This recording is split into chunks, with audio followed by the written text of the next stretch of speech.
me know. Want some, get some. How about those friggin' Pirates? Yes, I am a pirate. You have to go with the Pirates because, of course, they have cannons and everything. It's a pirate's life for me.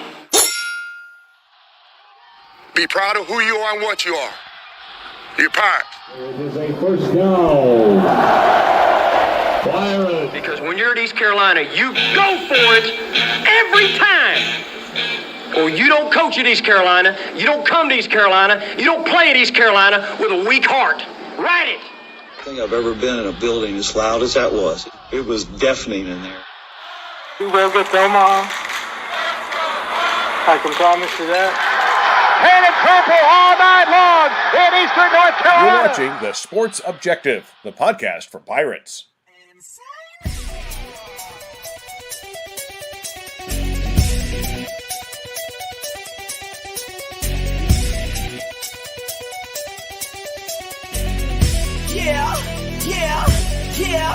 Yeah. My heart is purple and gold. I'm a pirate down to my soul, and I don't back down, not at all. Find out when the cannons. Welcome in. It's Sunday night here on the Sports Objective, and it was me and then our good buddy, we call him Pirate Al, Alan Powell. Man, it's so great to have you back on the show. I'm calling this episode the Pirate Al Preview as we have football for 2024. And really excited, my friend. And also, you just told me, which that's why I wanted to start the show at 8 o'clock tonight. Our great Pirate Trey Savage going in the first round, we hope, and looks like pretty soon. So I know you're going to get a word, and we'll talk about it as soon as we find out. Yeah, it looks like from what I'm seeing, it's going to be somewhere between the 10th pick and the 15th pick. And I think they just made the 10th pick from what I understand. So it should be here anytime. Can't wait. Well deserving, a kid that pitched his heart out.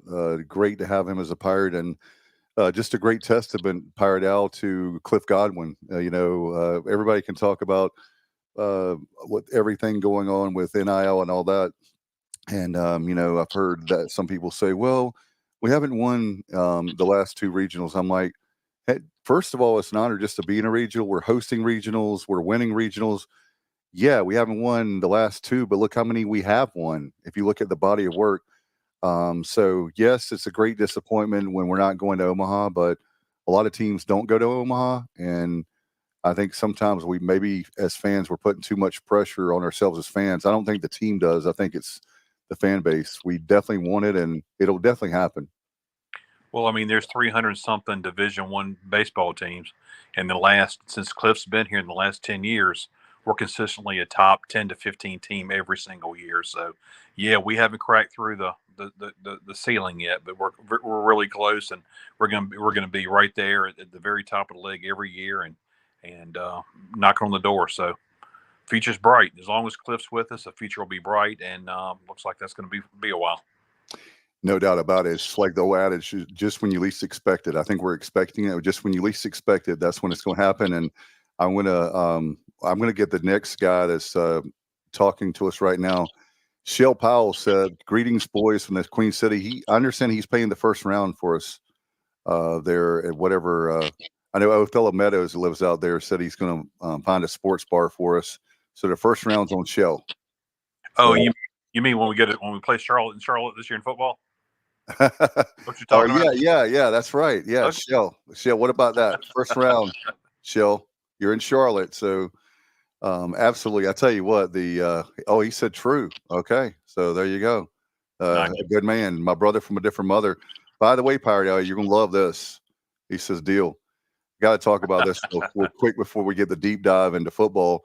So Shell is like us. He loves his dad, and he's hanging out with his dad. And all of a sudden, he looks in the mall in Charlotte. He goes, "That's Mike Houston," and so he ends up talking to Mike Houston. I'm a huge fan, as you know, of Coach, and he comes up to Shell and his dad and talked a long time, and just a huge Mike Houston fan. That's why last year hurt so bad. It wasn't like we didn't like Mike Houston. It's a matter of,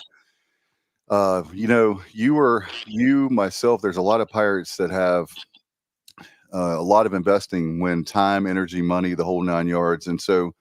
It's a lifestyle. It's not like we just say, oh, it's just something to do. We really get into it. And As long as I've known you, going way back to miss Coach Logan, because Logan used to, he would be so funny off the air, and then he's like, yeah, Al, I'm going to do that. And like the red light went on and he had to be John Wayne again. And I was like, I wish that people could see the real Steve Logan. They would see how funny he is. He jokes around.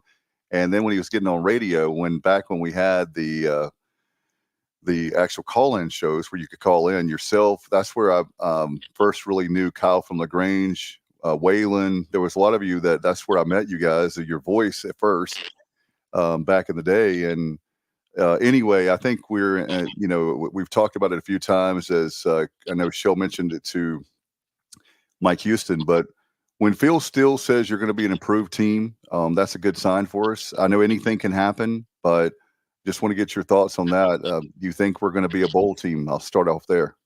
Yes, I do. I think we're going to be really solid on defense. I like our defensive line, of course. I mean, it's going to be the strength of the team. I really like our linebackers. And then we've got, Revel and IBM at the corners. So if we can find two safeties, and I think we've got them on the roster, and with Magazoo coming back to coach him, that makes me feel pretty good. Offensively, I like our two transfer quarterbacks that we got in. Our running backs are solid. So the skill positions are pretty set. Here again for the 25th year in a row. It seems like it's going to come down to the offensive line. If the offensive line can do a good job, or even if they're average, I see us winning 8 or 9 ball games. I agree with you 1,000%, Pirate Al. You and I agree on a lot of things, including wrestling. You and I love classic hip hop. There's a lot of stuff you and I agree on. So, so that one thing is you're spot on again. The offensive line. When people ask me, I said, I'm not the most educated guy when it comes to Pirate football, but it's always a safe bet. How many times we talked about that Pirate Al off the air, but seeing each other at games and stuff, but it's just, people don't realize, and to be fair to our coaches, offensive linemen, when Coach Logan talking about defensive linemen, he said, if they would grow on trees, or the same thing with offensive linemen for us, we've got the defensive line set, and like you're spot on there too. With if they're even average, we're going to have a really good year. And you look at that schedule, Pirate Al. Another thing too, are you going to get like a lot of miles driving your car, your vehicle? Because a lot of away games that we can, even between non-conference and conference games, and you can drive to them. Absolutely, yeah. Matter of fact, we've already got a pretty good group of people going up to the Old Dominion game. There's going to be at least 10 to 12 of us going up for that. So, but then you got Liberty, you got of course Appalachians at home, Charlotte, 3.5, 4 hours away. So, the schedule works out really well to be able to go to see home and away. What's going to be interesting thing is, if we're on a nice roll and winning ball games, we've got an incredible fan base. In some of these stadiums we're going to, I think Charlotte seats like 15,000. Yeah. I mean, my gosh. I mean, it's we may have many more fans, 10,000, 8 to 10,000 fans, Pirate fans when we play Charlotte. Down toward the middle of the year. So I mean, it's we travel well, and we could be taking over opposing stadiums this year. Hey, Pirate Al, Shell actually knows about 10,000 people in Charlotte, so they'll probably be at the game to begin with. He'll probably buy that many. He says that Pirate Al, he said, I asked Coach Houston who will be QB1, and he said, I don't know. When you do, he said, can you tell me? Laughing out loud. So, Mike Houston's the best, and I fought like crazy for him last year. I'm glad that John Gilbert kept him, because I feel like that this is the year. And by the way, one of the things I keep going back to, and I want to get your thoughts on this, is I'm really happy with the offseason. You're the X's and O's, the Jimmys and Joes. That's why I wanted you on. But I'm really happy with John David Baker, JDB. Man, the people that we've talked to, Pirate Al, this is probably the fourth time I mentioned this on our show recently. People I've talked to said the guy can put up 35 to 40 points a game. I said, if we get 35 to 40 points on offensive game with our defense, we might win. We might have a shot to legitimately win the championship in the American this year. I think we will have a legitimate shot. It's just what I like a lot. Talking about the offensive line, Dave. What will really help us is the scheme that we have that JDB has now, which is similar to Lincoln Riley's, where we're going to spread it out, get the ball out quick to the playmakers. You don't have the offensive line doesn't have to hold their blocks near as long as we have the last few years. So the scheme that we're playing now on offense is going to benefit the offensive line. So that makes me feel even better about that. No doubt. Chuck, this is you and I remember these days. So does Chuck. Pirate Al, we're going after the best. Remember that? That's when I became a Pirate fan in the middle 80s. He said he wants P5 programs on the schedule. Give me the schedules we had in 85 or 86. We're going after the best. Man, I remember that. I think it was the 85 schedule. That was like Murder's Row, right? Murder's Row, brother. Yeah. We had Miami, Florida State, Penn State, West Virginia. Oh gosh, I can't remember, man. It was like 4 or 5 games in a row against teams in the top 50, 10 to 20 country. Auburn. Yeah. I remember Coach Logan talking about when he came to East Carolina in the late 80s, they were playing 9 homecomings. Anyway, in fact, Shell Powell says about JDB, Coach Houston says JDB is lights out. We're lucky we got him. He was in high demand. And in fact, Chuck even adds for the 85 season LSU. Yeah, that's true. We played him. I remember that. We played him a night game, Chuck. I do remember that. Yep. Yeah. Yeah, and I understand that we're not in that same era because we were independent at the time, but I do believe that it does help us when Pirate Al, when we play NC State, Carolina, some of those schools that they are so snobby to us, like that we don't matter. But every time we go to Chapel Hill, Raleigh, they sell out, and every time they come here, we sell out. So those two schools we definitely need on a regular basis, and I think. How do you feel? I really like the App State. I know that's way before my time with Pat Dye, but I really like the App State rivalry, and I wish they were in our conference, but glad that we have them on the regular basis on our schedule as well. Yeah, that's going to be a nice game. Looks like we're going to be playing them at least like once every couple of years for a while. It looks like they may be extending that series, and I'd love to get. I know. We got kind of hosed with Virginia Tech. I think they were just looking for a way to get out of the series because we were beating them fairly consistently when that series ended. So I think they were looking for a way out. But that's a shame because that was a wonderful series. And then I'd love to start playing Virginia, and then we have a game or two left, I think, with South Carolina. Regional games within, and I hate the. By the way, the P5, the Power 5, I despise that, the name of that. Anyway, just solid programs, within the Carolinas and Virginia, drivable games for us would be wonderful. That's why I don't mind playing Old Dominion. I mean, Tidewater's been a hotbed of recruiting for years, and we used to, back when I was in school in the 80s, we used to get some unbelievable talent out of the Tidewater area. And we haven't really got that much lately, but I'm glad we really have that Old Dominion series. It's a drivable game, plus we can recruit up there, and so hopefully it'll pay dividends for us. I'm gonna be traveling a lot, but we're traveling and going to these ball games because of we're going to a group of us. We're going to take my parents' road trek, and we're going to take it up to Lynchburg to Liberty, and then Old Dominion. I'm planning on going to that game. I don't know how many people can go, but Shell's going to buy the first round, and they're in Charlotte. And when you look at Charlotte's that series, and you look at like you were talking about that away game, it's really not an away game because there's enough alums alone in Charlotte, even if we didn't go, that it's going to be a huge. It's almost like. I feel like a lot of these games, this is what I was getting to, Pirate Al.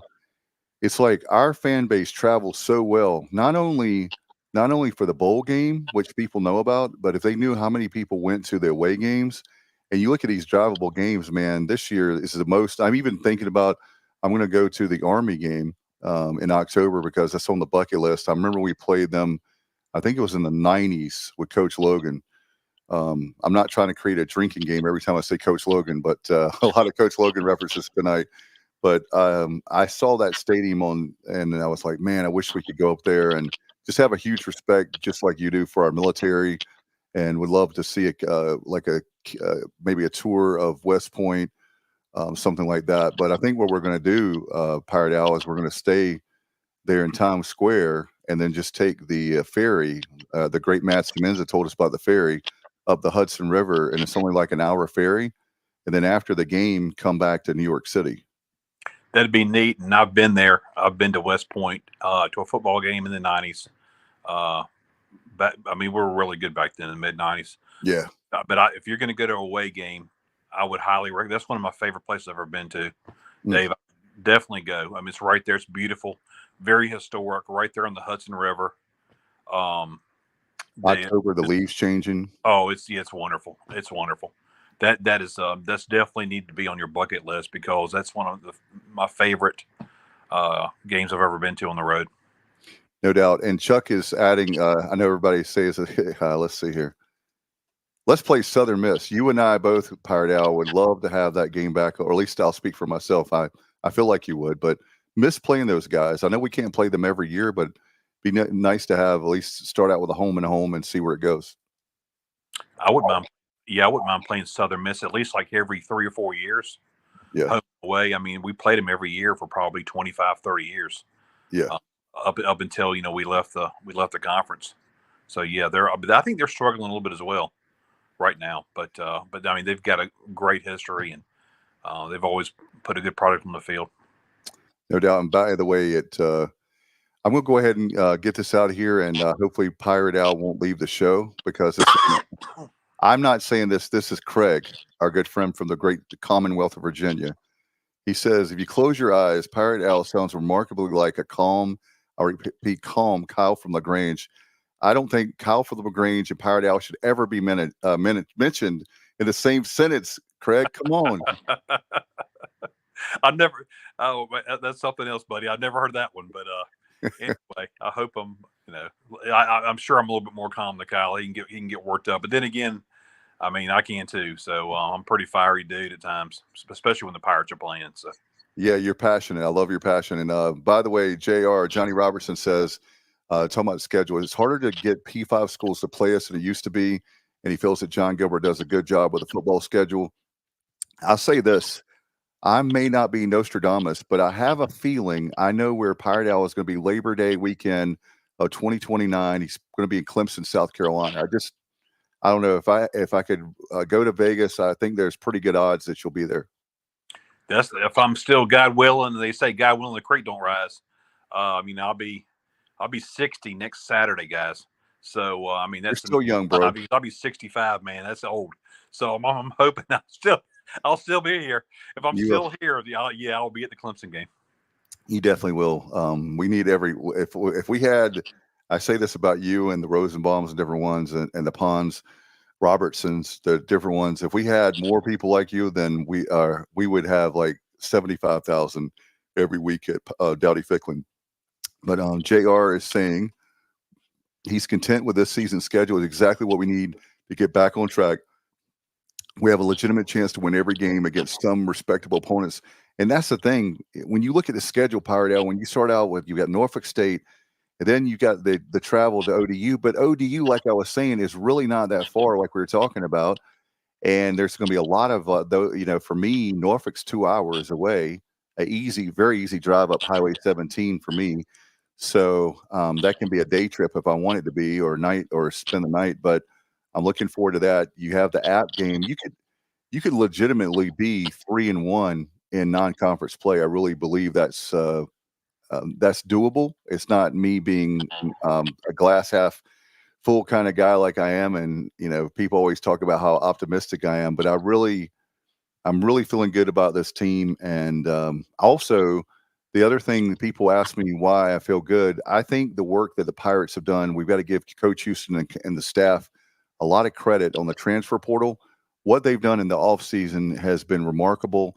And the other thing, Pirate, I'll add to this, I know there's a lot of people that don't like NIL, but since the great people, Hank Hinton and Henry Hinton and all those folks at Team Boneyard, we're starting to get players that we were losing out on, and we're starting to get them back now that we have a legitimate chance, and it's because of NIL. I agree. It's actually, I mean, there's always the downside of NIL, but in football, we've definitely plugged some holes. We picked up some good quality players. For example, I mean, I can name quite a few, but the one kid that's could be a touchdown anytime he has his hands on the ball is Winston Wright. I mean, he's back in the Henry Williams and Deion Johnson and Morris Letchers and those type of kids that are you never know, that catch a screen pass or you hit them on a seam route and see you later. I mean, it could be a touchdown anytime. So the explosion plays is what's going to happen with this new offense, and I'm so excited to watch it. No doubt, and I'm a defensive guy, but you got to score points. I mean, Right. And so when you have Blake Harrell, we were able to keep him. When you take the fact we kept Blake Harrell and we add JDB, man, I really, and you're a big basketball guy, but I said, I know people think I'm crazy, but I'm normally when you hear about a 2-10 football team, you would not have me so jacked up. But I think the off season, you look at the schedule, the scheduling gods, we don't have to play Tulane or Memphis. In the regular season, there's certain things like that finally the scheduling gods favored us, and I think the schedule is the non-conference is very manageable. I'm not saying we could lose, we could go 1-3. I mean, you know how it is being a Pirate fan, but I feel very confident about that schedule. And I've been telling everybody, save up your vacation time because December, go ahead and book your. I know like Diane Ponds and there's different ones. They'll book every single wherever there's tie-in. I love you, Diane. I'm not making. I really love that, but feel very good. So Shell's asking. First of all, he says all his cousins went to Clemson. So he said he told me that he'll be buying drinks at the SO Club in Clemson. So. Speaking of Charlotte, Dave, I mean, actually, I moved from Greenville to Greenville from Charlotte. I went to East Meck High School. So I didn't know that. Yeah. Went to East Meck High School. I was born and raised in Hampton, Virginia. But I've known you for a long time, and I did not know that. My family moved. My mom and dad moved to Charlotte when I was in 9th grade. So I went to a high school in Charlotte, and then I came to Greenville in '82 and loved Greenville. Don't like living in a big city. Love the Pirates. Love going to games year round. Having the beach an hour and a half away. So yes, sir. 40 years later, I'm still here, buddy. I'm glad you are. That way, I met you. Shell is asking about. Pirate Al, do you think Hauser is the guy? We've got two great ones. Well, I just say great. They got to prove themselves. We've got two very talented quarterbacks, which is wonderful. My gut tells me the Hauser's probably going to start, but I'll tell you what, we couldn't go wrong with either one of them. And even if one of them is actually, ahead of the other one, if I'm Coach Houston, I keep it close to the vest, and I don't name a starter until maybe a week and a half before the first game. So we got to keep both those guys motivated. And I tell you, and in football, you know what happened years and years ago when Marcus Crandall got that cheap shot by Central Florida. I mean, you're one hit away, at a quarterback spot especially. You're one hit away from being a starter. So. As a matter of fact, another Coach Logan reference, he said, you're only be talking about that very thing. I'll never forget that. That's why I just cannot support UCF in any fashion. But after that game, I was just always, anyway, love to have a home and home with them again, but, and Cincinnati. But Coach Logan said, you're only as good as your backup quarterback. And so when you have Hauser and Garcia, I mean, I don't think you can go wrong with either one. And another thing that Logan did that some of the younger folks didn't know is the fact that he used to have, as you know, he would play the backup at least one series in the whole game, and to get him those reps. We can go out there and practice all day long, but man, it doesn't matter what sport. That game speed is so important to learn about it. Yeah, you're right. You got to face those live bullets, as they say. I mean, practice is great. But until the lights are on and you're going against another team and you're facing the live bullets, that's when that's what it's all about. You've got to get that experience. No doubts. In fact, Chuck says the East Mech Eagles. That's right, East Mech Eagles. And Chuck, have you seen any of the quarterbacks? Did you see any of them in the spring game? Yeah, I saw both of them. I actually got all three of them. But yeah, I saw Garcia. Garcia's more of the gunslinger. He's the one that's going to take probably more chances than Hauser. Hauser's more of like the field general type quarterback that's going to try to eliminate the mistakes, be methodical, do the right play, put our team in the right position. But Garcia is more the he's like the Brett Favre type guy. Not they saying anywhere near as good as Brett Favre, but that kind of mentality where he's got a big arm and he feels like he might be able to put the ball in that little hole that it's got to be in and take some shots, take some gambles. And I love that, and I'm hoping we see some trick plays thrown in there. I love those kind of wrinkles. Let's keep your defense honest for these other teams, and that's one thing I said last year, Pirate Al, about our offense. Look how many games we were in, and we just couldn't score points. That's why I don't think we're as off as when people see 2-10.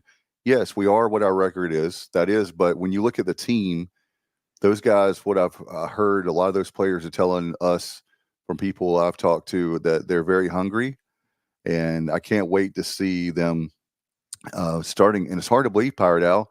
I guess you'll have your binoculars in a couple weeks out there at practice, but in the end of July, practice starts for fall camp. Can you believe that? I know it's the very end of July. It's coming up quick, and I know Holton Ehlers made comment, which makes a lot of sense. Yeah, we were a 2-10 team last year, but we are not a 2-10 program. I mean, we were probably the best defensive team we've had in 15 to 20 years. We were fantastic on defense. Probably the worst offensive team, but then again, we lost so much talent off the Birmingham Bowl team. Right. I mean, we were loaded. I mean, we lost so many seniors off that team that were big time players. And then then Keaton, which it looks like he made the right decision. He decided to go pro.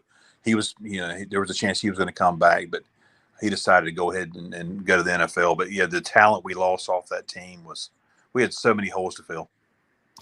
No doubt. And this year, when you look around, like you talked about with the schedule, when you look at the players we have in, we talked about JDB. My understanding is the offensive line coach is very good. I've heard a lot of praise about him. Yeah, Nick Maddox, he's got a great resume. I mean, he's been at University of Texas. He's been, I think, at South Florida. He's been at, I believe, UTSA and some other schools. But I know when that position opened up that JDB was high on Maddox, and he was really the one that suggested to Mike Houston to bring him in. And I love what Houston did. I mean, that's hard to do when you're head coach and you call the shots, is to put your pride back a little bit and bring an offensive coordinator and let him basically say, hey, look, the offense is your baby.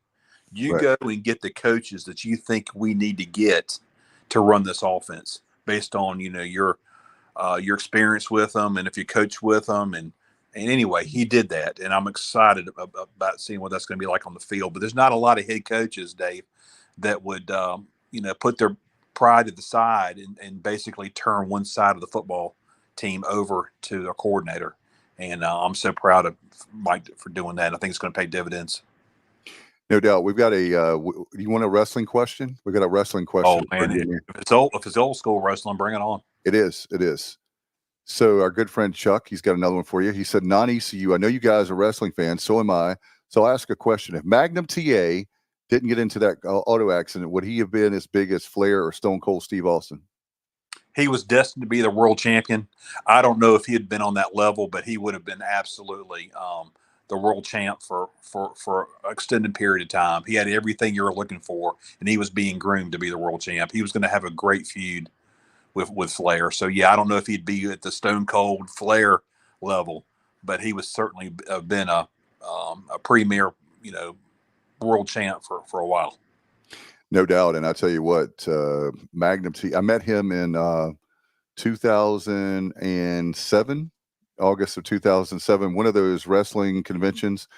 I will say this, you and I have put together, and you put Kyle up there. There's a few of us that are huge wrestling fans, but I had a friend of mine, a college friend, that went to that convention, and we met him there. Another three of us were college buddies. We went there, and he dropped literally, I'm not kidding, Pirate Al, $2,000 between the hotel food and all those pictures you can get, and I'm just like $2,000, dude. Like, and I'm a huge fan, and I got like a picture with Lex Luger and with Sergeant Slaughter. There was a few that I did, and I could have gotten more, but I didn't want to like break the bank, so to speak, and I was making way less money at the time. But I couldn't believe that $2,000. Hey, I went there. I wasn't there the year you were there, Dave, but I also went to the reunion in Charlotte a couple times. My buddy, my best friend Brett Pons, and my buddy that I went to high school with, Jimmy Honor, and so, yeah, we went there, and it was hilarious. I mean, you had Ole Anderson sitting on the couch telling us stories, and then you had the Russian Bear Ivan Koloff, who married my wife and I. That is so in cool. Greenville, by the way. We just had a function at my church, and Nikita Koloff came in to speak to us maybe 6 months ago. But you had the Boogie Woogie Man Valiant, and I mean, I can go on and on and on. It was Baron Von Raschke. There were quite a few before he passed away. Ox Baker. Okay. But anyway, there's tons of old school wrestling. It was, and I think they've taken a couple years off, but I think there's rumors that it's going to be coming back again to Charlotte maybe next fall. Okay, I guess that's another thing Shell's going to be buying drinks for. He said his favorite wrestler, by the way, he met him at 12, is Ricky. Ricky Steamboat was my first favorite wrestler. I loved, and my first favorite tag team was he and Jay Youngblood. I love when that's where I started watching wrestling. So that Mid-Atlantic Championship Wrestling is that's like right in my heart, man. I miss that. Taped at Channel 5. I was growing up living in Durham. So WRL, I never, that's one of the regrets I have. I wish I had made my parents, and I said yes, made my parents take me to a TV taping they used to do it on Wednesday nights, right? Did you go to that? No, I didn't. I moved. Man. I was in Charlotte at the time. Yeah, that's right. That's right. All right. So we have a question here or a comment. Kenneth Maynard says, Liberty can be a statement game for us. I'd like to schedule some Big 12 schools like Baylor, Texas Tech, or Kansas State. And I would like to play at Penn State sometime. Yeah, all those, that's my thing, is that I agree with JR. I think it's a mixed bag. John Gilbert is correct when he says it is really difficult to schedule. But it was easier I'm not comparing that to Dave Hart, because Dave Hart, it's a different era. But I do think there's a lot of teams, and, the rumor is that we've got Northwestern coming. I don't know if they're going to be on, a home and away, but we're going to have them on the schedule. I hope it's a home and away, because that's a perfect example. Just like I think Vandy would be great. Maybe the Mississippi schools and SEC there, and we already play South Carolina. I'd like to keep that series, but that would be awesome. Yeah, it would be. I'd love to do the same thing. But I definitely want Northwestern to be a home and away. I'm not a big fan of bye games. I know we did one with Michigan, and we've got one 5 years from now with Clemson. Every once in a while, doing well. Yeah. I mean, it's every so often, but hopefully Gilbert can get a home and away arrangement with some of these not elite teams, but some of the very quality teams out there that are in the the Big Ten, SEC, ACC. We lost to the national champions, so and we actually played them a very good game considering how bad the season went. 30-3. I thought, man, we've got a really good team, because I was expecting 60 or 70 being Michigan, but that just says how great our defense was, and I think still is. Shell's talking about Tony Schiavone as the MC. Great. Tony Schiavone is awesome. You're right about that, Shell. And Chuck said, hey, Dave, I like Tony Schiavone. I love Bob Caudle. But, I mean, if you want the best of the best, and unfortunately he's not with us anymore. Gordon Soley? Oh, my gosh. Yeah. Gordon Soley was the he was the GOAT. There'll never be another Gordon Soley. You know, they were talking about when I'm not laughing at this because I don't think it's funny, but somebody said like in the late 80s when Gordon Soley was back, he was kind of bitter because of the way he was being treated badly. And he would drink a lot. And I said, well, I'll tell you one thing, a drunk Gordon Soley is better than a lot of professional wrestling announcers, especially today. I don't have that emotional attachment. I think it's the same way with the storylines, and I didn't want to get off on a deep tangent about wrestling. However, I do love it.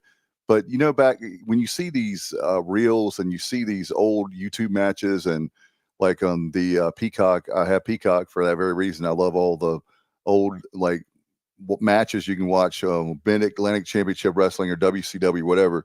But you see the American Dream, Dusty Rhodes. You see Ric Flair.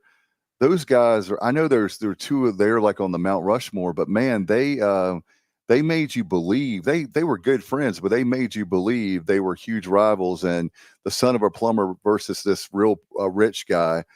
Man, that it's hard to explain, but I guess the storylines and just the gimmicks, the characters are just not. I give you that their athletes are probably better, in better shape, better like with moves and stuff, but the storylines and the promos and stuff are just not there for me. That's just my opinion. I don't want to get any hate mail from the WWE or the other promotions, but it's just not the same for me. It's not even close. That's back when you had the kayfabe. I mean, everybody and the wrestlers really took it seriously, and they protected the kayfabe. And I mean, they wouldn't even travel together. Right. I was going to mention that. Yeah, it was wonderful, and that's back when. I mean, I'll give you an example. When I went to that wrestling reunion, I was talking about Gordon Soley's daughter and son-in-law were there, and they told me this is really cool. I didn't realize this. All the reactions that the announcers had, especially Gordon Soley, like when somebody would, charge the ring and, cold cock somebody from behind, they would, Gordon would have no idea what the plan was for the show. They kept that away from the announcers. So when you heard them get excited and call the action, they had no idea what was going to happen. That was generally, what they felt at the time that was going on. I had no clue that happened. I thought everything was choreographed, but no, they kept the announcers, and I know Gordon had no clue what was going to happen. And we'll get another wrestling, and then we'll come back to football here in a second. If you want to watch a great movie, watch Iron Claw, about the Von Erich family. Some of it was not accurate, but overall, I thought the movie was good. And also, I know that you talked about this. I was thinking about you. I saw a reel or something, and they were talking about the Sportatorium. And I think you went, didn't you try to find that old? Did you actually see the old building? Did they tear it down? I don't even know. Yeah, that was on my bucket list, man. It's probably been 15 years ago. Britt and I were in Texas. I think we went to the TCU game that time, or okay, I can't remember who we played. Anyway, we did beat TCU, but we hooked up with one of my buddies out in Texas, and they had just torn down the Sportatorium a year or two before that. Oh man, that was on my bucket list. The old traditional arenas where they had wrestled for years and years and years. I really wanted to visit those sites, but we did go, and he showed me, hey, that was the field right there where the Sportatorium was located. So I never went inside the building, but I did go to the site where it was. Great. It is a good movie. And at least you can learn about the world-class championship wrestling. And that was the only reason I know about world-class championship wrestling is because they had, different markets they would have where they would have the syndication is the word I'm looking for. And that's where I knew about the Von Erichs. Otherwise, I wouldn't have. Here's one. Let's see. Kenneth says, going back to football, he says he thinks we have the mentality of a Big 12 school, like to challenge those teams more often in home and away games. Yeah, it's hard for to convince a team in a league like the Big 12, Big 10, or whatever to play us home and away. But I'm hoping maybe Gilbert can work his magic and make that happen. I'm all for it. I just don't like really buy games maybe once every 5 years like we talked about. But get some of those lower to middle of the league teams and those conferences to agree to play us home and away. Here's a couple teams I definitely would love. He says even Syracuse and Pitt, Mississippi, I guess maybe he's talking about Southern Miss, playing them, had some great games versus the Orange over the years. And those are games that our fan base could drive potentially. And also, I think that there's a lot of interest. There would be a lot of excitement, especially those of us that I know there's some younger fans and younger viewers and listeners that don't know about we're not living during, it's kind of scary to think about the Peach Bowl. But man, that was like every week. And I don't want to spend the whole time on the Peach Bowl, but every week was so dramatic. You know, it was like you're on the edge of your seats. Are we going to win this week? And we knew we had the team to do it. But wow, 11-1, number 9 overall, the best finish we've ever had in the history of our school. Beating NC State when they wouldn't play us because of the riot in 1987, which was so ridiculous. But anyway, those teams, that's why those teams have a special place in my heart and you talked about Virginia Tech earlier. They got to come back on our schedule. We've got to find a way. Virginia Tech, it makes absolutely no sense for them not to play us and have home and home. You know, and I mentioned this, and it wasn't being mean, but they're not at the level they were in 2000, you know, with Mike Vick and that time with Beamer. And so they need to kind of lower themselves. And I know that sounds very mean for me to say, but it's kind of like a reality check. I know we were a 2-10 football team, but like you said, that's not our program. We're much better. And those games, like I said, when people were talking about Parnell, when they were talking about, you know, schedules, I said, you know how we need to do it? We need to be putting those games like that on there because people care about those games. And those are the games that people are going to buy season tickets. And season tickets is how we fund our program. Absolutely. I mean, it's a regional rivalry like that. I mean, it's a plus for both universities. Hopefully, it can be worked out in the future. I just know it's getting tougher and tougher as the years go on to get those arrangements. But hopefully, Gilbert can pull it out. Brandon's asked, I don't know the answer to this question. I don't know if you do, Pirate Owl. He says, any updated news on the rumor about playing Northwestern home or away? Have not heard. I've heard a few weeks ago that was there's a real possibility of that happening, but I have not heard anything since then. And Kenneth's saying Oregon State and Washington State will struggle to fill out the schedule in the coming years. Will be a great test for us to play them. Hey, I have no issues with playing them. I think as we talked about Pirate Owl, the other thing as far as what was it, 93 when we played Washington?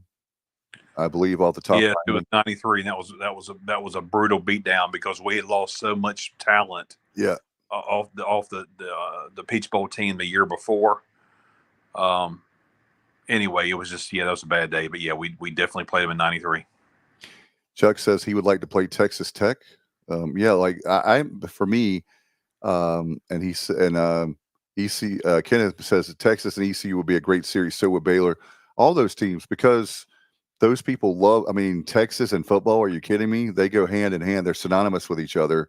And I think we would have a good shot at playing, you know, it's not like we're going to lose 60-13 or something like that. That's why the bye games I know why we do the bye games, but I agree with you, Pirate Owl.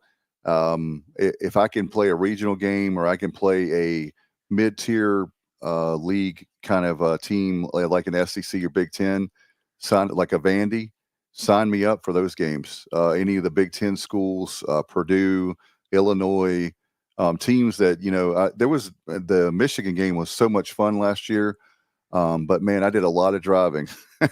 Oh, you drove up there? Yes, sir. Woo! Wow. Yeah. But going back to Texas Tech, I was actually, it's probably been 20 years ago now, but I was actually at the Gallery Furniture Bowl in Houston, Texas, when we beat those guys. I think we beat them like 40-27. We were up big in that game. They made it come, and then they made it interesting, and then we pulled away from them at the end. That was a heck of a bowl game. I remember it very well, very, very well. Kenneth says he won't say home and home with Fresno State. We're going to be at the year 2045, Kenneth, with all the teams that you're. Pirate Owl is going to be scheduling for John Gilbert, and he'll make the phone calls. I know you have the red phone. You can make those deals, right? Oh yeah. Yeah. You're the how about a home and home with Alabama? How's that? Man, that would be. I tell you what, I would probably have a heart attack if because it would shock me so bad if we. That's not going to happen. But stranger things. I guess the world we live in, anything is possible. So, but no, I don't see that happening. I do think I do want to get your thoughts on conference realignment because it's summertime, and that's one of the things we talk so much about. It's July, but that rumor that we found out about last Tuesday about that Florida State and Clemson were turned down by the SEC, which I don't know how much truth is there. The Big Ten, because they don't have, what is it, the academic AAUs. Yeah, AAU accreditation academically wise, they're not going to bring Florida State to Clemson. And so it's looking like that the rumor is the Big 12. By the way, your Mark is a great commissioner. I like him a lot. And I mean, when you look at his body of work, that conference was dead, DOA, dead. And what he's done in a couple of years, man, is, and having the media days in Vegas, you and I, Parrot Owl, if we were in the Big 12, I can hang out with Pirate Owl on the strip. But that guy, I have to tip my hat to him. I know we're not in the Big 12, but what he's done, and they're talking about taking those two schools and adding 4 more. So in other words, 6 ACC schools if you count Florida State and Clemson. And man, they would have the great thing about that for them, they would be all over the country. And you have like all those, the noon window, the 3:30 window, the 7 or 8 o'clock window. I mean, you'd have it the whole day, basically. The Big 12, it's an empire. Yeah, there are other commissioners, ultra aggressive, and he's done a fantastic job so far. And if he can pull this off, more power to him. And I think if that happens, then I think you would see someone like the SEC or the Big Ten, especially the Big Ten. I see more so the Big Ten. Well, actually, either one of them coming and probably, as much as I hate to say it, probably picking up University of Virginia and University of North Carolina, those two. But if that happens and the Big 12 picks off some of these ACC teams, you could very well see the remnants of the ACC join in with some of the American Conference and have a heck of an East Coast Conference. No doubt about it. In fact, when we were talking about the ACC, I said the only way the ACC East Carolina is going to get in is if the Tobacco Road, like you have pretty much, you could argue NC State to like the Big 12, being one of those schools is what I see. And then North Carolina and Duke going to the Big 10. What I've been told is Carolina and Duke are like a package deal because they don't want to lose the rivalry, especially in basketball. And so Big 10, they both have, I believe, the AAU accreditation, if my memory serves me right. So those are two. Virginia has it. There's a few schools that I think maybe Georgia Tech. I'm not 100% on that, but there's maybe 3 or 4 schools in the ACC that have that accreditation off the top of my head. There may be more, but that will be a lot of that'll be interesting. In fact, the other thing is the other team for the ACC that I've heard is East Carolina and Memphis are 2 that are on the contingency plan with ACC if those schools start, going. Obviously, the current state of the ACC with the 4 North Carolina schools, East Carolina has no chance, and that's just coming from them, not me. But how do you feel about the American? Are you happy with that conference, or do you want to go to another conference? For the time being, yes, I'm happy in the American. But if they start cherry picking some teams of the ACC, I'd love to see some type of merger. I think the American teams are that have the most to offer would be us, Memphis, South Florida, and Tulane. I think those 4 would be the first 4 that would slide in. But yeah, it could be a really nice league. Man, I tell you what, you're going to be the commissioner. I'm going to make you the commissioner of the league. I'll make it happen. Hey. Oh, if I'm the commissioner, I mean, if I win the lottery and money's not an issue, we're in the SEC in 2 years. Oh yeah, because Pirate Owl. Hey, have you heard any more? I was told that Kyle said on a show last week that there's an investigation by SMU. Apparently, they had promised a whole bunch of money, that they had raised to go in the ACC, and there's a rumor going around that they don't have as much money. They are very rich as a school. In fact, their nickname is the Southern Millionaires University. But there's a rumor going around that they inflated, a surprise in business. They inflated the numbers, shall we say, when it comes to how much they raised to get in the ACC. Yeah, I haven't heard that. I haven't heard they were having a problem with that. The rumor was within a couple of weeks they'd raised over $100 million. Right. So, but yeah, that's one of those universities where money's not an issue. It's basically a blank check. Let me know what you need, and I'll fill it out for you. All right. If you're the I was going to say ACC AD. If you're the ECU AD, here's a question from Chuck. It's a given that if the Big 12 invited ECU accepted, if you're the ECU AD, would you accept a Sun Belt invitation? Oh, say that one more time now. Okay, sure. It's a given that if the Big 12 invited ECU, we accept. If you're the ECU AD and John Gilbert, would you accept a Sun Belt invitation? So if I'm invited to the Big 12 and the Sun Belt comes calling and asks us to join the Sun Belt, no. I think freaking way I join the Sun Belt. No. I think what he's saying is it's a given we would join the Big 12. He's saying, in other words, that offer was not on there, and the Sun Belt comes to us right now. I think when it comes down to that, with that invitation there, if a whole bunch of dominoes fall and we're like looking around, then I think the Sun Belt would grab us because we're a great school and we have a lot of natural rivalries, and it's a regional conference, which I like a lot. But the problem is, Chuck, it's not that it's my heart would be great. I think it would be great for ECU and the fans as far as us, but as far as the money, there right now there's no way that you could take that much of a cut. I know they've crunched the numbers like Kyle and everything. Those guys, but when it comes to like over $7 million a school like we're getting now, I think if I'm not mistaken, it was $2 million for. It's not a bad amount for the Sun Belt, but I think as far as the money, it's a step backwards, and I don't mean that as a disrespect to the Sun Belt. I think they've done wonders. They've come a long way. It's just financially their TV deal is not where it needs to be for me to say I would accept a Sun Belt invitation. It would have to be that they've a conference poaches a whole bunch of the AAC, and it's like the situation now with the Big 12, the Pac-12, where they pretty much don't have a conference. And if there's only a few schools left, then yeah, we need to find a home. But otherwise, Pirate Owl, status quo until we can do something different, as far as I'm concerned.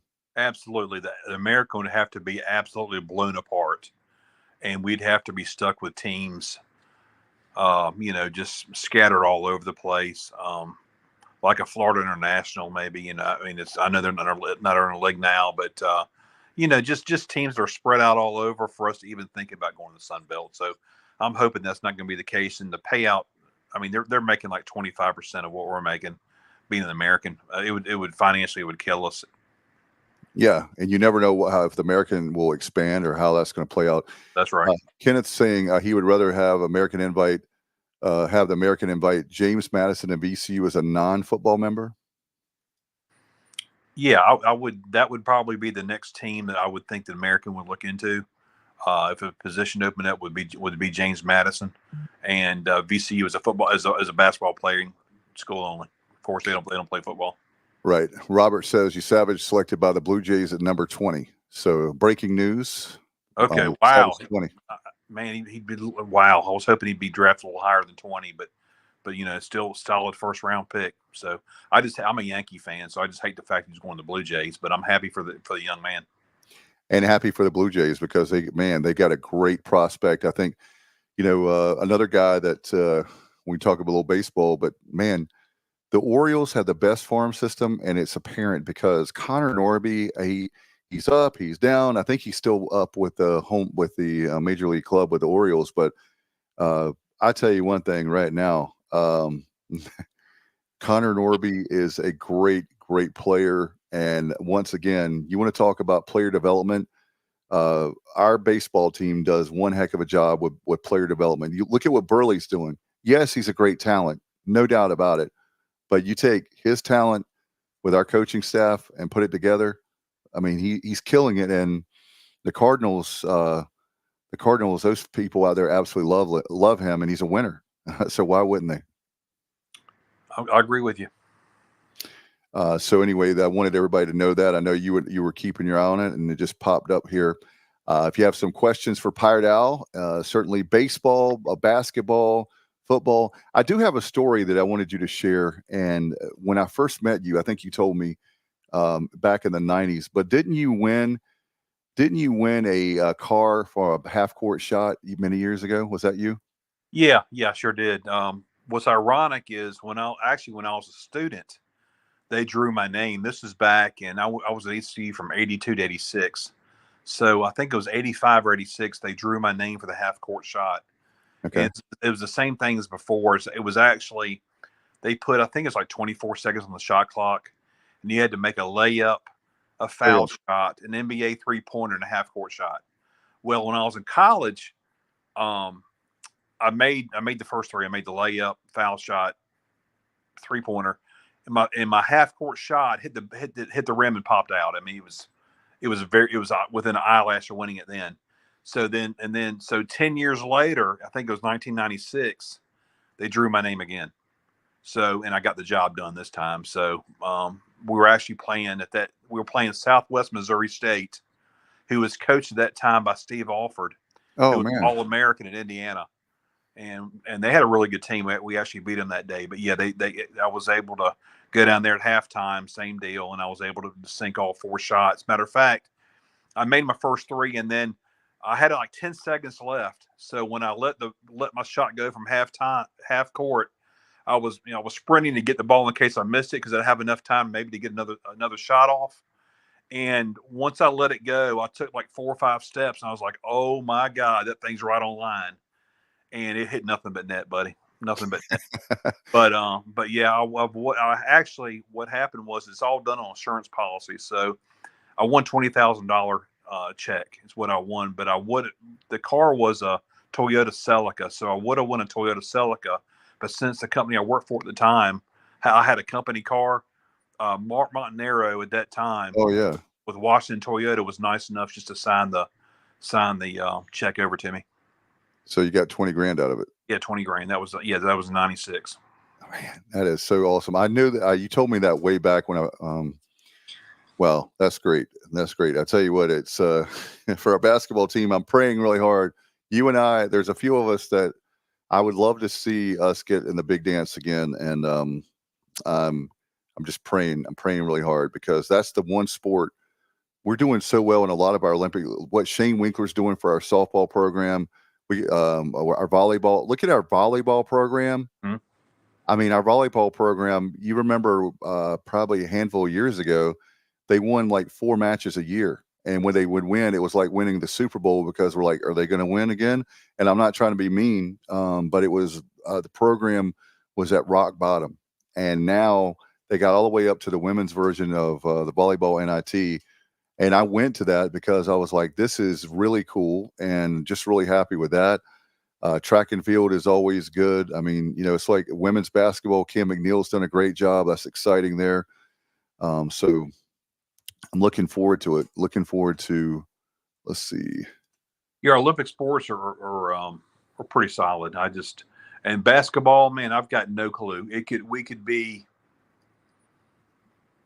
10-20, or we could be 20-10. We lost a lot off this year's team. He plugged some nice holes. We got some nice players. I have no clue. That's such a crapshoot. I've got no idea what to expect for basketball.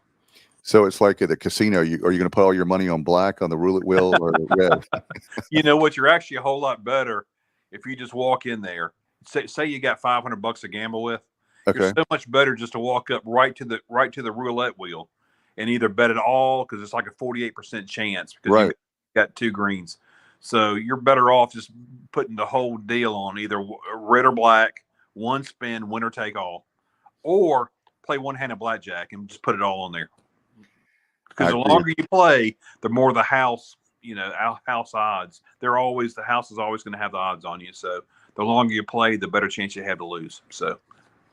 All right, we got a casino in Greenville, and we'll make sure that Pirate Al is a pit boss. Hey, look, Dave, when I told you a bunch of us are going to Old Dominion.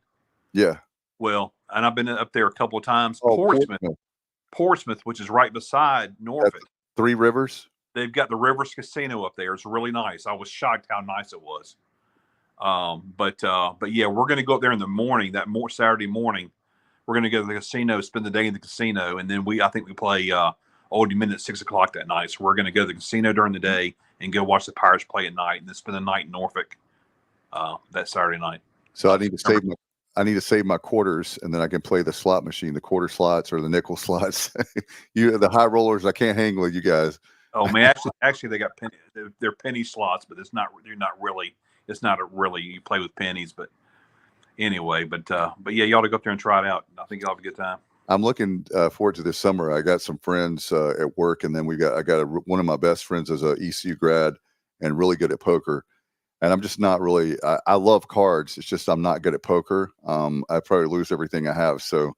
But I do love. I'm good at. I'm decent. I'm okay at blackjack. So if I play cards, it'll definitely be blackjack. They got the blackjack tables. They got the slot machines. They got the roulette.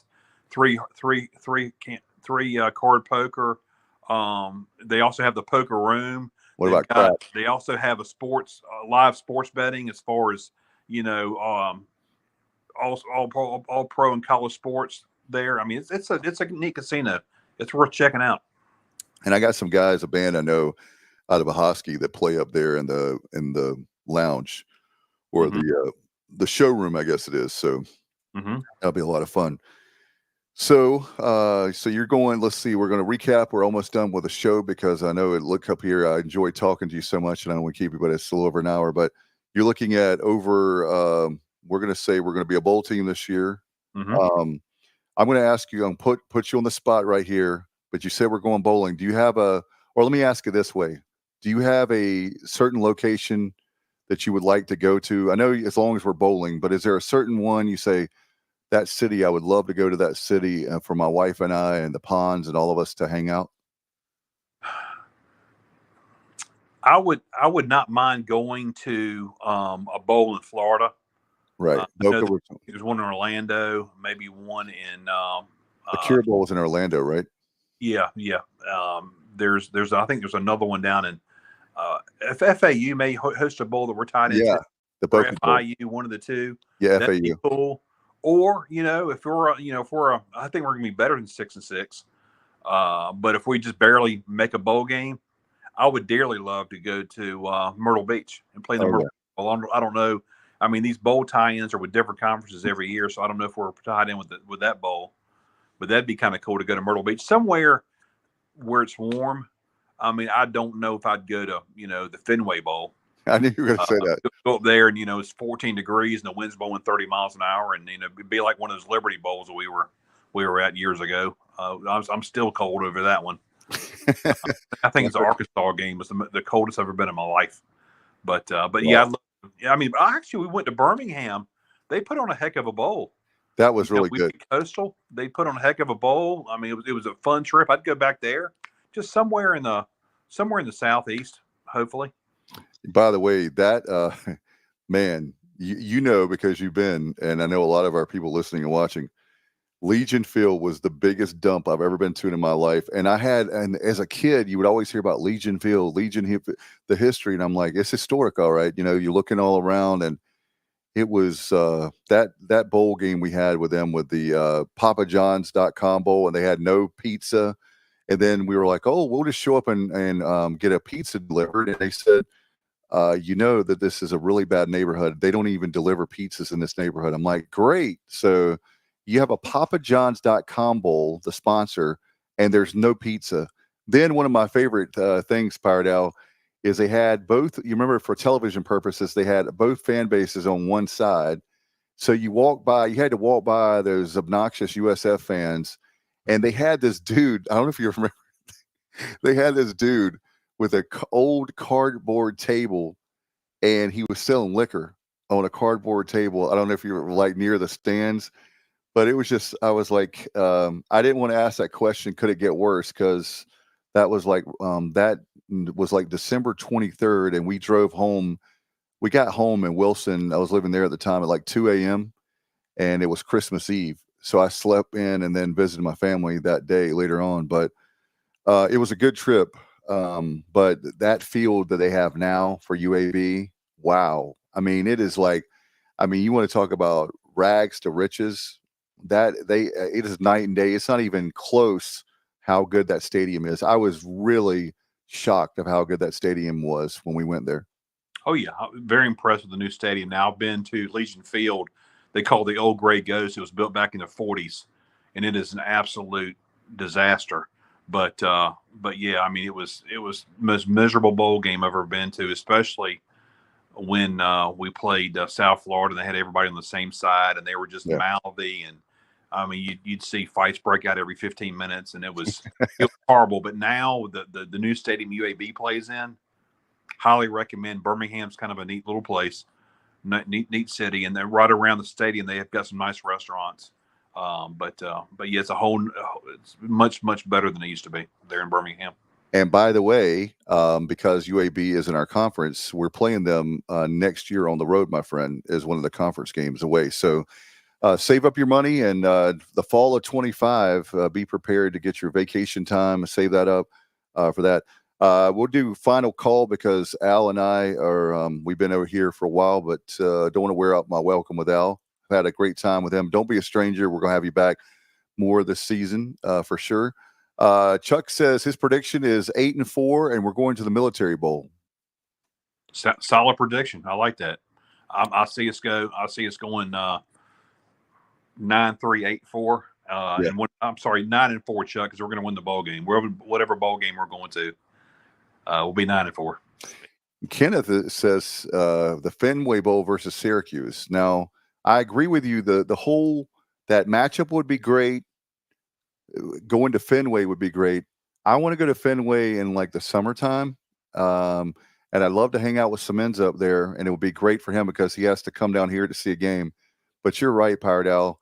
I don't know if there's electric blankets or with batteries or if that's even safe. I don't even know if it is, but I don't know how in the world you would stay warm at a game like that. And you and I love baseball. We love those old stadiums. It's just like I want to go there and Wrigley and all that for Major League Baseball.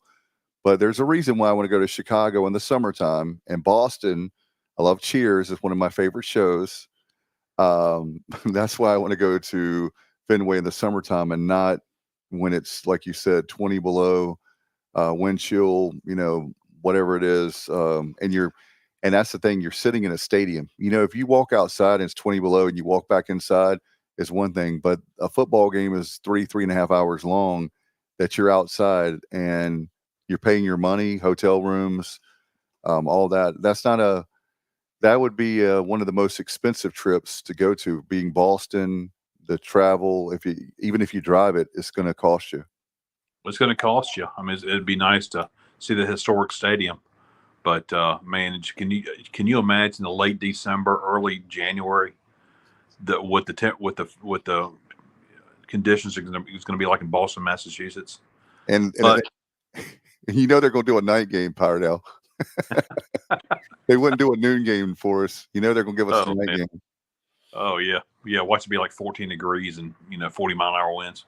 One of my family members is a huge, God forgive him, but he's a huge UNC guy. And he's talking about back in the early 80s with UNC when their football program was really good. He's told me many stories. We sit around talking bowl games a lot, and he's told me many times that there was a Gator Bowl in the early 80s that he said it was one of the coldest affairs he's ever had, like in a football game, probably the coldest. And that's at the Gator Bowl, which is Jacksonville, right? Yeah, Jacksonville, Florida. So I can't imagine what it would be. I know that's northern Florida, but I can't imagine what it would be like in Fenway. Or how about the Pirate Owl? I got one for you. I know the weather's not great for you. You're a Yankees fan. We don't have the tie-in. Maybe there's some way we get in the Pinstripe Bowl. You're a Yankees guy. Would you do that one? I'm putting you. I would consider it. I would consider going up there.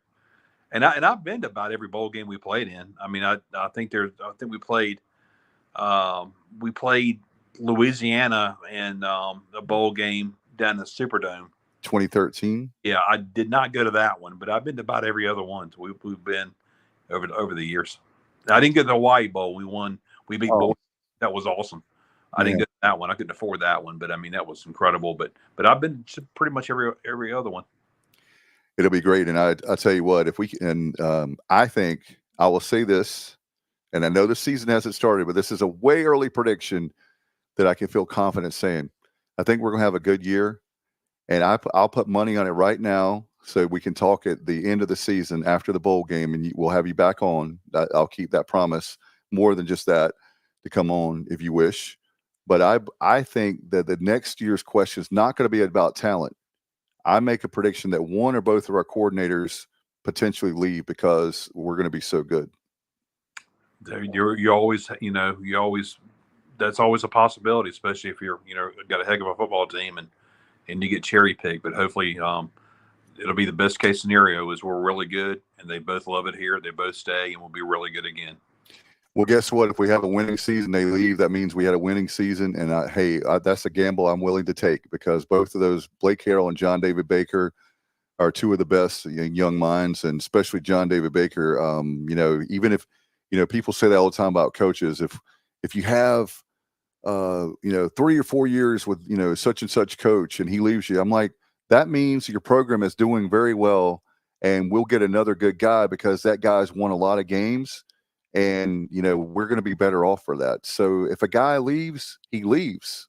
I can't sit around worrying about whether a guy is going to leave or not. So, here's one. That Pirate Al is going to know this, but this is a fun fact, but we'll have it here for those that don't know. In 1978, ECU was in the Independence Bowl. Who was the special halftime guest? Oh, wow. That was 4 years before I went to Elvis. I don't know, man. This was no, he was dead. He I'm sorry, Elvis got killed the year before. So, yeah. That was 4 years before I got to ECU. Let's see, Independence Bowl. That would have been Louisiana. I'm trying to think of Jerry Reed. Now I'm trying to think of somebody from Louisiana. That is a good guess, but it was been there, man. I don't know. It was the Duke, John Wayne, and I believe the Duke. The Duke was there. That was one, if not the last public appearance he made. But that was the special halftime guest was John Wayne. That's pretty cool. And we won the game. So that year, I know in 79, but 78, I believe off the top of my head, you're the stats guy, not me. We'll have to get Terry Gallagher. He's part of that team, our dear friend. But I believe our defense was number 2 in stats that year behind Penn State. So you want to talk about how great I'll take that 78 defense any day of the week, and maybe the 08 or 09 defense of Skip Holtz is another one that comes to mind. And of course, you got to put the Peach Bowl year. I mean, we won 11 games, so we did something right. But anyway, yeah, John Wayne, as Chuck puts it up, was the answer. The Duke. So cool there. Pirate Al, do you have any final words of wisdom that you can have before we're going to go? Last words of wisdom, because I can talk about this now since the gambling is illegal in North Carolina. Okay. There's 5 or 6 different, there are probably more than that, different sites you can go to gamble legally. Well, to me, one of the best locks there is they've got ECU over under 6.5 wins for the season. Oh, I have placed a fairly large bet on the Pirates to win over 6.5 games, and I feel really good about it. So, any other Pirate fans out there that want to place that bet, by the time the season's over, it'll be right before Christmas. You'll of course you'll double your money, and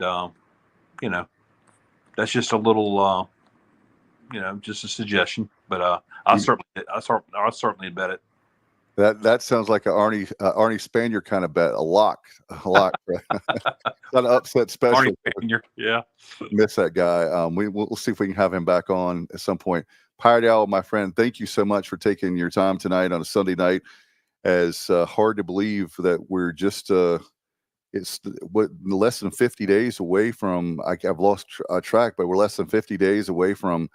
I believe it is off the top of my head from the kickoff against Norfolk State, and this is going to be a special season. I feel it, and I'm glad that you have that same sentiments. And obviously, when you see Pirate Al and Phil Steele say that we're going to be good this year, you can.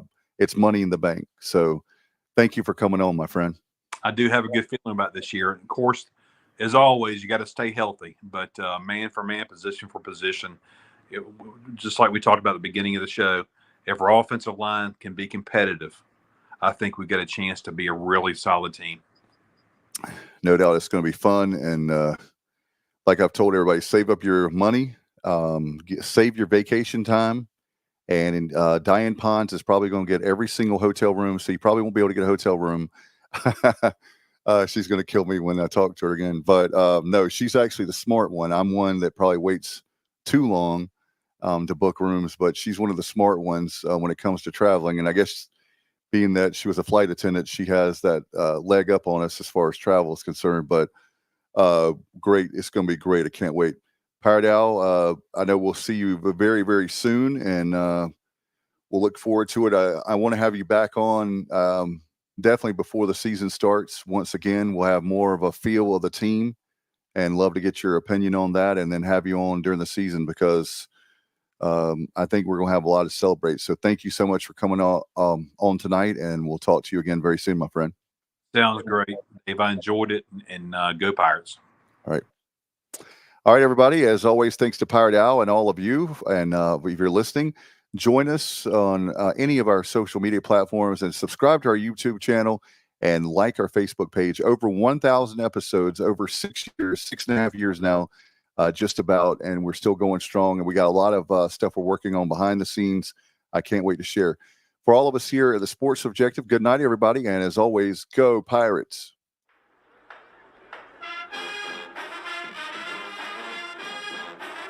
You're watching The Sports Objective, the podcast for Pirates.